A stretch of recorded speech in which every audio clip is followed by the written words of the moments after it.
இப்ப ஆண்டவர் சொல்லுகிறார், it is first a defense from the Father. பிதாவாகிய தேவன் கிறிஸ்துவுக்கு எதையெல்லாம் பவர் கொடுத்திருந்தாரோ அதெல்லாம் இந்த உலகத்தில் நிரூபிச்சு காமிச்சிட்டார். கடைசியாக மரித்தும் உயிரோடு கூட எழுப்புகிற அனுபவத்தையும் கிறிஸ்து மூலமா நமக்கு செய்து காமிச்சிட்டார். ஒத்துக்கிறீங்களா? ஏற்றுக்கொள்ளுகிறீங்களா? சோ ஆண்டவர் சொல்றாரு, இதுவரையில் உங்க வாழ்க்கையில எது பின்னடைவா இருந்தாலும், what are all backslided, எது விழுந்து போய் இருக்கிறது, ஆண்டவர் சொல்றாரு, now God is given the power of defense unto us. இனி கடல்ல விழுந்துட்டீங்களா? விழ மாட்டீங்க. இப்ப உங்களை தூக்கி நிறுத்திட்டார். கடனை அடைக்க முடியாதுன்றாரு, இல்ல அடைக்க முடியும்னு அவர் சொல்றாரு. டிஃபென்ஸ் கொடுக்கிறாரு.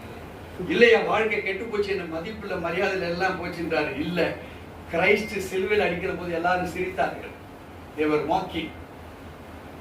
ஆனா உயிர்த்தெழுந்ததுக்கு அப்புறம் பெண்டேகோஸ்தால 120 பேர் மேல் வீட்டு அறையில பல பாஷைகளை பேசுகிறார்கள். வெளியே இருக்கிறவங்க பார்க்கிறான், இது இட்டாலியன் பாஷையாச்சே, இது ஸ்பானிஷ் பாஷையாச்சே.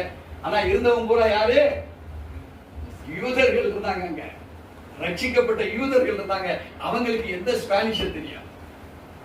தேவ ஜனமே, உனக்கு எது தெரியாதோ மற்றவனுக்கு முன்பாக தெரிந்தவனா, உன்னை தெளிந்த புத்தி உள்ளவனா மாற்றுகிற ஞானம் தான் இந்த டிஃபென்ஸ் ஞானம். முதலாவது, உன்னை எது அமைக்கிட்டு இருக்குது அதை இன்னைக்கு தூக்கி எறிய போகிறோம் நம்முடைய வாழ்விலே. அல்லேலூயா. அவைகள் சீர்திருத்தப்பட போகிறது நம்முடைய வாழ்விலே. எது அறியாமை நமக்குள் பிடிக்கப்பட்டிருந்ததோ அதை உடைத்தெடுக்கிற நேரம் தான் இந்த வயசான நமக்கு தேவன் கொடுக்கப்பட்டிருக்கிற ஒரு ஆசீர்வாதத்தின் நேரமாக இருக்கிறது.